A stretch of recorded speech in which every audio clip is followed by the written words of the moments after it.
My dear friends in the Lord Jesus Christ, you have heard this gospel passage many times, and perhaps several priests have explained to you this passage from a different biblical perspective. This passage is not a parable, it is a real incident.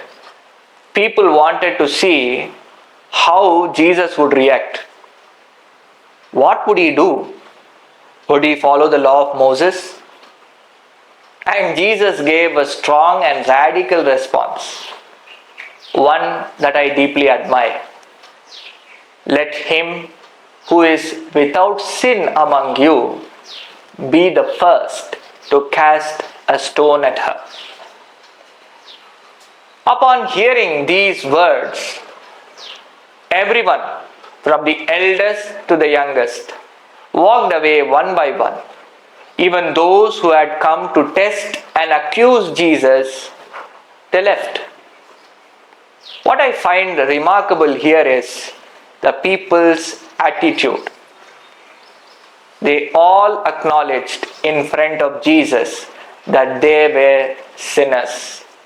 They came to condemn the woman, but instead realized that they too were guilty of sin, and so they left.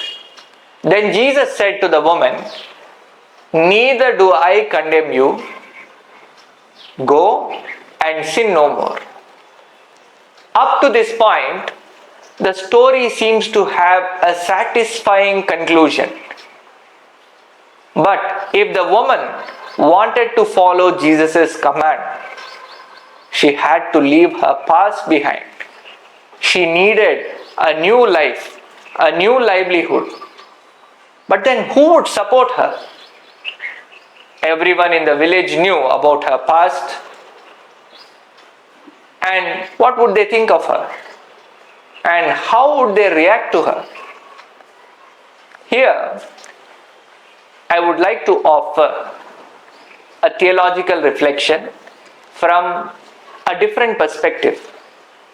It may be challenging for some, but I feel this is how a Catholic Christian should respond. And this is my personal continuation of the gospel story. As the woman walked home, people watched her intently. Though they did not stone her to death, their looks carried a judgment. What she would do now. In one corner of the street, a God-fearing couple, Matthias and Sarah, had observed the entire incident. They had 2 children, and Matthias was a potter by trade. After hearing Jesus' words, they realized that this young woman needed a dignified way to earn a living. If she was truly to turn away from sin, she needed an opportunity. That's what they were thinking.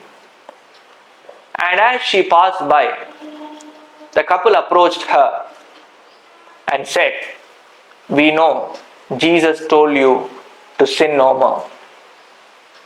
We also know about your past. But what do you plan to do now?" And the young woman wept and replied, "I have no way to go. The village will not accept me.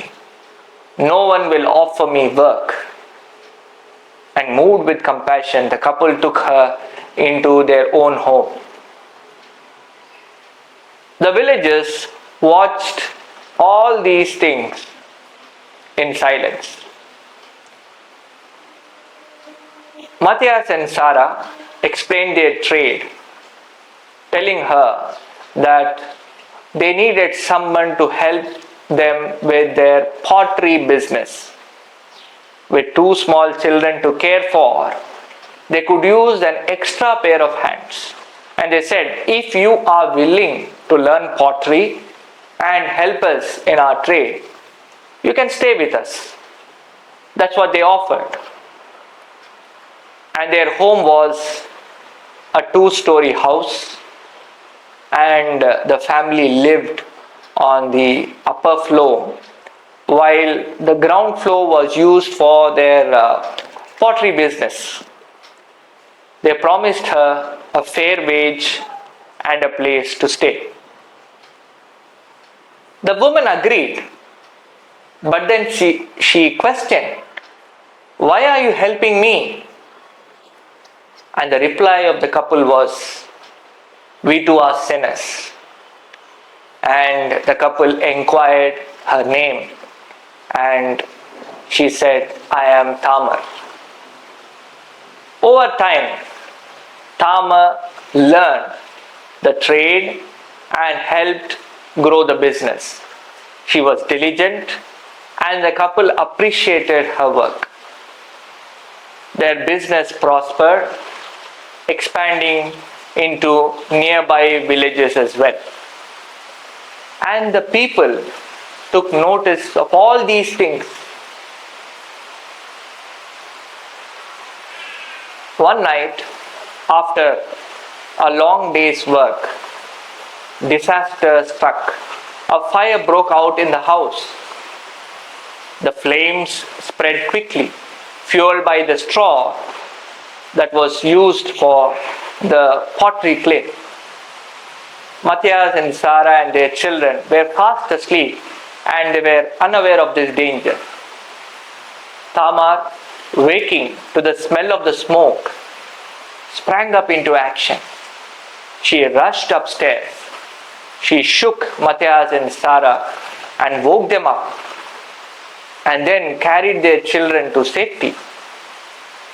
By then the villagers had gathered, spreading these thick cloths on the ground, urging Matthias and Sarah to jump from the upper floor. And they did escape unharmed. But then Tamar suffered burns while rescuing their children. Seeing her courage, Sarah embraced her and the villagers. Seeing her courage, Sarah embraced her, and the villagers were deeply moved, praised her bravery. Yet the fire had consumed everything. Matthias had lost his home, his trade, his livelihood. He lost everything.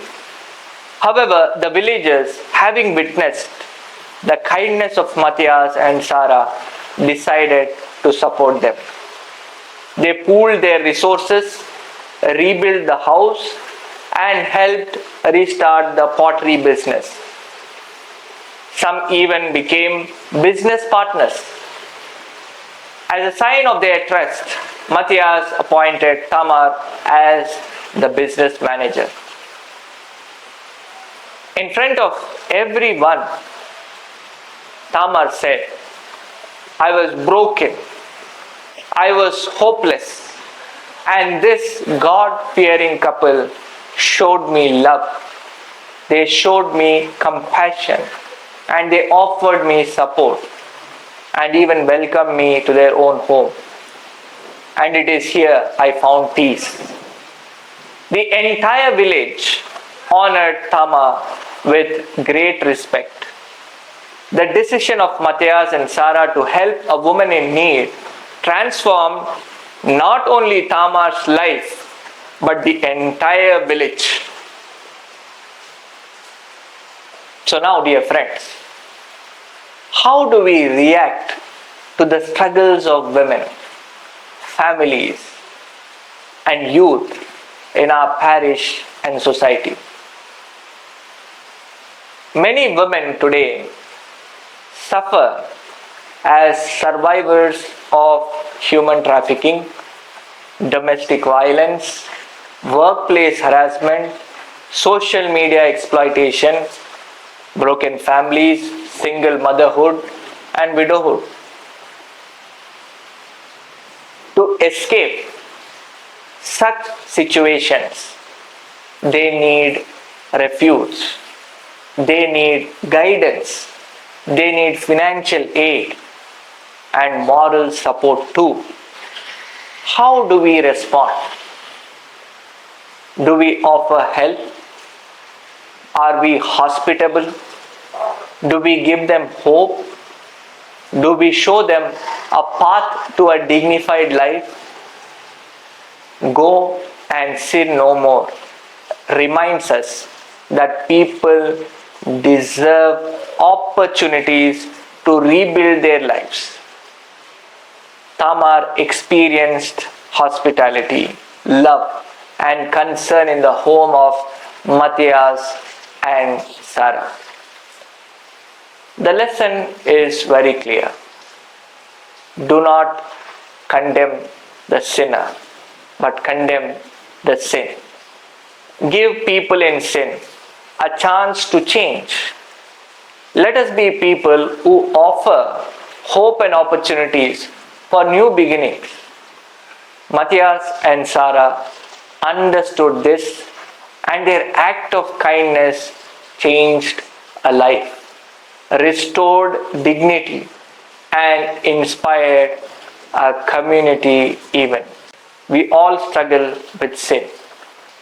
None of us become perfect reflections of Christ overnight.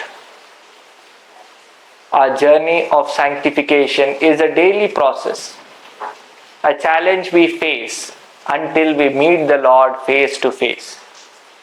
And therefore, look around you. You have seen similar struggles in your parish and society. How will you respond as a Catholic Christian? Are you willing to be like Matthias and Sarah?